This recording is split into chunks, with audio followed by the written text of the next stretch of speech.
திடீர்னு 10 நாள் நல்லா இருக்காங்க, அடுத்த 15 நாள் உடம்பு முடியாமல் போகுது. இந்த மாதிரி பிரச்சனை நிறைய இல்லங்கள்ல இருக்கு. இது ஏன் இப்படி பர்டிகுலரா அந்த பெண்களுக்கு இந்த பிரச்சனை வருது? இதை சரி செய்வது எப்படி? நான் என்ன செய்ய அதை நீ செய்ய போறல, அப்போ நான் உனக்கு தரேன், நீ செய். இதான் லாஜிக். ஸோ அந்த மாதிரி நம்ம உடம்புலையும் சரி, உடல் ரீதியாகவும் சரி, மன ரீதியாகவும் சரி, குடும்ப ரீதியாகவும் சரி, தொழில் ரீதியாகவும் சரி, நம்மளுக்கு சுற்றி இருக்கவங்க நமக்கு ஒரு பாதிப்பு வராமல் இருக்கணும்னா இதுக்கு ஒரு சின்ன ஒரு பரிகாரம் பார்த்தீங்கன்னா சாஸ்திர பரிகாரத்திலே ஒன்று இருக்குது. என்ன இதை குறைக்கிறதுக்கு பரிகாரம் இருக்கான்னு கேட்டோன்னா சாஸ்திர பரிகாரம் இருக்குது. என்னென்னு பார்த்தீங்கன்னா ரொம்ப பெருசாக நீங்கள் ஒன்றும் பண்ண வேணாம். இப்போ தானம் பண்ணுறது, அன்னதானம் கொடுக்குறது, செலவு பண்ணுறது, ட்ரஸ்ட்டு கொடுக்குறது எல்லாம் வேறு. முக்கியமாக இளைய மொழியில் நம்ம வீட்டில் இருக்கிற விஷயத்தை நம்ம சரி பண்ணலாமே. இந்த 2 விஷயத்தை நீங்கள் சரி பண்ணாலே உங்களுக்கு நடக்க வேண்டியது 100 to 100% நடக்கும் அல்லாஹ்வுடைய கிருபையால.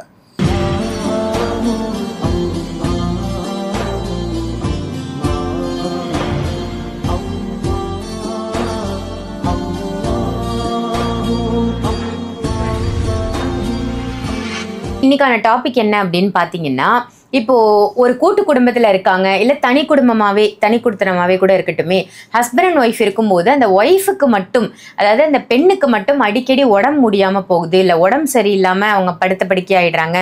திடீர்னு 10 நாள் நல்லா இருக்காங்க, அடுத்த 15 நாள் உடம்பு முடியாமல் போகுது. இந்த மாதிரி பிரச்சனை நிறைய இல்லங்களில் இருக்குது. இது ஏன் இப்படி பர்டிகுலராக அந்த பெண்களுக்கு இந்த பிரச்சனை வருது? இதை சரி செய்வது எப்படி? நல்ல ஒரு விஷயம் கேட்டிருக்கீங்க.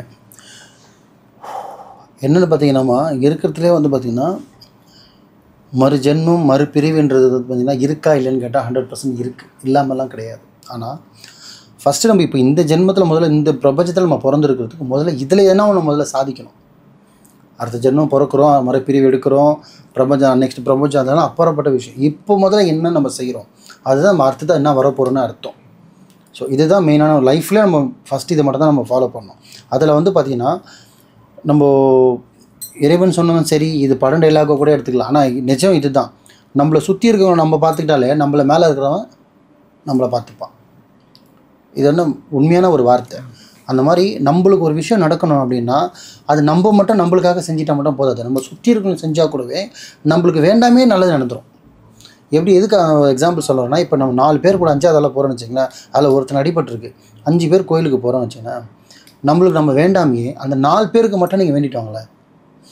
இந்த 4 பேர் நல்லா இருக்கணும், அவங்க பிஸ்னஸ் ஸ்டார்ட் பண்ண போகிறாங்க, அது சக்ஸஸ் ஆகணும், அது நல்லபடியாக முடியணும், நல்லபடியாக நடக்கணும், அவன் மனசில் என்ன வச்சுருக்கான், அதனால் அவன் லைஃப் வந்து கொஞ்சம் கேரியர் நல்லா வளரும், அதனால் முடிஞ்ச அளவுக்கு உனக்கு ஹெல்ப் பண்ணுங்க இறைவா அப்படின்னு சொல்லிட்டு அவனுக்காக நீ வேண்டிட்டு பாருங்களேன். அவனுக்கு என்ன நல்லது நடக்குதோ அது அப்படியே சேம் டிக்டே உங்களுக்கு நடக்கும். ஆனால் நீங்கள் வேண்டியிருக்க மாட்டீங்க. ஸோ அதுதான் இறைவன். இறைவன்கிட்ட டேரெக்டாக இப்போ எனக்கு கொடுன்னா அவன்லாம் கொடுக்க மாட்டான். நான் மற்றவனுக்கு கொடுக்குறேன், நீ எனக்கு கொடுன்னு கேட்டு பாருங்கள், கண்டிப்பாக கொடுப்பான். ஏன்னா நான் என்ன செய்ய அதை நீ செய்ய போகிறல, அப்போ நான் உனக்கு தரேன், நீ செய். இதான் லாஜிக். ஸோ அந்த மாதிரி நம்ம உடம்புலையும் சரி, உடல் ரீதியாகவும் சரி, மன ரீதியாகவும் சரி, குடும்ப ரீதியாகவும் சரி, தொழில் ரீதியாகவும் சரி, நம்மளுக்கு சுற்றி இருக்கவங்க நமக்கு ஒரு பாதிப்பு வராமல் இருக்கணும்னா இதுக்கு ஒரு சின்ன ஒரு பரிகாரம் பார்த்தீங்கன்னா சாஸ்திர பரிகாரத்திலே ஒன்று இருக்குது. என்னென்னு பார்த்தீங்கன்னா, இப்போ ஒரு வீட்டில் ஒரு அண்ணன் ஒரு அக்கா ஒரு தங்கச்சி இருக்காங்க. இப்போ அண்ணன் இருக்காங்க, இல்லை ஒரு அக்கா தங்கச்சி இருக்காங்கன்னா, இப்போ அண்ணனுக்கு ஃபஸ்ட்டு மேரேஜ் ஆயிடுச்சுன்னு எக்ஸாம்பிள் வச்சுக்கோங்க. இப்போது அந்த வீட்டில் மேரேஜ் ஆகிடுச்சு, தங்கச்சிக்கு அக்காவுக்கு கல்யாணம் பண்ணி கொடுத்துட்டான், கல்யாணம் பண்ணி ஆயிடுச்சு. இப்போ அந்த வீட்டில் வந்து பார்த்திங்கன்னா மருமக மட்டும் வாழ்ந்துட்டுருக்கா. ஆனால் சின்ன சின்ன விஷயம் கூட பார்த்திங்கன்னா தேவையில்லாத உடல் உபாதைகள், தேவையில்லாத பிரச்சனைகள், அப்பப்போ உங்களுக்கு பிரச்சனை கொடுத்துக்கிட்டே இருக்கும். புரியுதுங்களா? இதில் 2 விஷயம் முக்கியமாக. ஒன்று ஃபஸ்ட்டு சொல்கிறேன், உடம்பு பார்த்திங்கன்னா தேவையில்லாத பிரச்சனைகள் வந்துக்கிட்டே இருக்கும். உடம்பு சரியாமல் போகும், வயிறு வலி வரும், ஏன்னா ஒரு கர்ப்பப்பையில் பிரச்சனைகள் வரும், கொஞ்சம் சமாளிக்க முடியாத பிரச்சனை வரும், படுத்த படிக்க இருக்கிற அந்த பிரச்சனை வரும். இதை குறைக்கிறதுக்கு பரிகாரம் இருக்கான்னு கேட்டோன்னா சாஸ்திரப்படி இருக்குது. என்னென்னு பார்த்தீங்கன்னா ரொம்ப பெருசாக நீங்கள் ஒன்றும் பண்ண வேணாம். இப்போ தானம் பண்ணுறது, அன்னதானம் கொடுக்குறது, செலவு பண்ணுறது, ட்ரஸ்ட்டு கொடுக்குறது எல்லாம் வேறு. முக்கியமாக ஒன்றுன்னா உங்கள் கூட பிறந்த அக்காவுக்கோ தங்கச்சிக்கோ பார்த்திங்கன்னா உங்களால் கம்பல்சரி அவங்களுக்கு மேரேஜ்னு ஒன்று ஆயிருக்கும். அவங்க லவ் மேரேஜ் பண்ணியிருந்தாலும் சரி, இன்டர் கேஸ்ட் மேரேஜ் வேறு ஒரு ஆளை மேரேஜ் பண்ணியிருந்தாலும் சரி, நீங்கள் தண்ணி தெளித்து விட்டுருந்தாலும் சரி, உங்கள் வீட்டில் இந்த பிரச்சனைகள் ஒன்று இருந்ததுன்னா இதை மட்டும் நீங்கள் செஞ்சு பாருங்கள், 100% உங்களுக்கு அதோட பலன் கிடைக்கும். என்னென்னா, ஏன்னா நம்ம ஒரு தடவை தான் இந்த பிரபஞ்சத்தில் இப்போ பிறந்திருக்கோம். 2வது பொறுப்பமாக இல்லை, இறைவனுக்கு தெரியும். அப்போது கூட பிறந்தவங்க வந்து ஒரு தடவை தான் பிறக்க போகிறோம், 2வது கூட யாரும் பிறக்க போகிறதும் இல்லை. இதுக்கப்புறம் கேட்டாலும் கிடைக்காது, பணம் இல்லை சம்பாதிக்கிறதுக்கு, இது உறவு அதுவாக தான் இயற்கை முடியுமா தான் வரும். ஸோ அந்த தங்கைக்கோ இல்லை அக்காக்கோ நம்ம சீர் செய்யாமல் இருந்தோம் அப்படின்னா, நகை சீரோ, துணி சீரோ, இல்லை பாத்திரம் சீரோ, ஏதோ ஒரு சீருன்ற வகையில் அந்த குழந்தைக்கு அவங்களுக்கு அக்காக்கோ இல்லை தங்கச்சிக்கோ குறை வச்சுருந்தீங்கன்னா அதை முதல்ல நீங்கள் முழுசாக செஞ்சு முடிச்சிருங்க. அட்லீஸ்ட் 5 சவரம் சொல்லியிருந்தீங்கன்னா ஒரு அரை சவரமாவது வாங்கி கொடுங்க. கட்லு பீரோ ஜாமான் செட்டு சொல்லியிருந்தீங்கன்னா அட்லீஸ்ட் ஒரு கட்டிலாவது வாங்கி கொடுங்க. எப்படி எதுனா ஒரு பொருளாவது அவங்களுக்கு நீங்கள் சொன்ன சீர் செஞ்சு, நீங்கள் சொல்லியிருந்தாலும் சரி, நீங்கள் சொல்லாமல் இருந்தாலும் சரி, தங்கை மனசும் தான் சார். சின்ன தங்கச்சியோ அக்காவோ பெண்ணுன்னு இருந்தாலும் அந்த போந்த வீட்டுக்கு போனவங்ககிட்ட நீங்கள் கொடுத்து அவங்க மனசு குளிர்ச்சினாலே உங்கள் மனைவி மனசு இங்கே குளிர்ந்துடும். அவங்க உடல் லெவலத்தையும் வலிய ஆரம்பிச்சிடும். முக்கியமான ஒரு விஷயம். அது சீராக இருக்கட்டும், பணமாக இருக்கட்டும், நகையாக இருக்கட்டும், துணியாக இருக்கட்டும், பாத்திரமாக இருக்கட்டும், தயவு செஞ்சு சொல்கிற மக்களே, என் மக்களுக்காக சொல்கிறேன், இதை மட்டும் நீங்கள் செய்யுங்க. கம்பல்சரி பார்த்தீங்கன்னா ஒரு வீட்டில் வந்து பார்த்தீங்கன்னா ஒரு அண்ணன் அக்கா தங்கச்சி, இல்லை ஒரு தங்கச்சி ஒரு அக்கா இருப்பாங்க.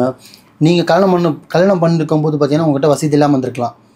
இப்போது கொஞ்சம் மாடர்ன் மாறி இருக்குது, உங்கள்கிட்ட கொஞ்சம் வசதி இருக்கலாம். உங்கள் சக்திக்கு முடிஞ்சுது வாங்கி போடுங்க. அப்படி இல்லையா, முடியல, அவங்களுக்கு ஒரு குழந்தைன்னு ஒன்று பிறக்கும் இல்லையா, தங்கச்சிக்கோ அக்காக்கோ, அக்காக செய்கிற நினச்சிக்கிட்டு அந்த குழந்தைக்கு கூட நீங்கள் அந்த சீரை செய்யலாம். அதுக்கான பலன் உங்கள் குடும்பத்தில் கிடைக்கும் உடல் ரீதியாக. ரெண்டாவது, உங்களுக்கு ஒரு குழந்தை இப்போது வீட்டில் உங்கள் மனைவிக்கு தங்கலை, அக்காவுக்கு குழந்தை இருக்குது, தங்கச்சிக்கும் குழந்தை இருக்குது. நல்லா வார்த்தைக்கு ஒன்றுங்க, அக்காவுக்கு குழந்தை இருக்குது, தங்கச்சிக்கும் குழந்தை இருக்குது, ஆனால் அண்ணக்காரனுக்கு குழந்தை இல்லை. அப்படின்னு உங்கள் வீட்டில் ஒரு குறை இருந்ததுன்னா நீங்கள் கோயிலுக்கு போங்க, பரிகாரம் பண்ணுங்கள், அங்கதச்சு பண்ணுங்கள், என்ன வேணால் பண்ணுங்கள். கோயில் ஒன்றில் காசு போடுறீங்களோ, மொட்டை அடி, என்ன வேணால் பண்ணிட்டு போங்க. இதெல்லாமே வந்து உங்களுக்காக நீங்கள் பண்ணிக்கிறது. ஆனால் உங்கள் கூட பிறந்தவங்களுக்கு என்ன பண்ணீங்க அப்படின்ற மாதிரி ஒரு மார்க்கம். அப்போ உங்களுக்கு ஒரு குழந்தை தங்கணும்னு சொல்லிட்டு மனசில் நீயத்துனா மனசார வேண்டிக்கிட்டு அந்த இறைவன்ட்டையும் வேண்டிக்கிட்டு பார்த்தீங்கன்னா உங்கள் அக்காக்கோ இல்லை தங்கச்சிக்கோ அந்த சீருன்ற விஷயத்தை நீங்கள் மனசார செய்யணும். அப்படி அவங்களுக்கு செய்யணும்னா அவங்க பொண்ணுங்களுக்கும் இந்த குழந்தைக்கு நினச்சி நீங்கள் செய்யலாம்.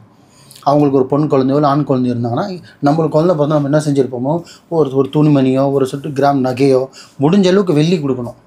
என்ன கொடுக்கணும்? வெள்ளியை வந்து வெள்ளி தானமாக கொடுக்கலாம், தங்கமும் கொடுக்கலாம். ஏன்னா லட்சுமி போனால் வீட்டுக்கு லட்சுமி வரும். ஸோ இந்த 2 விஷயம் நீங்கள் பண்ணிங்கனாலே உங்களுக்கு கரு தங்கிறதுக்கான வாய்ப்புகளும் உண்டு. ரெண்டாவது, உடல் ரீதியான ஆபத்துக்கள் வராமல் இருந்தும் இருக்கலாம். இந்த 2 விஷயம் நீங்கள் கரெக்ட் பண்ணாலே உங்கள் லைஃப்பில் எல்லாமே ஸ்மூத்தாக போயிடும்.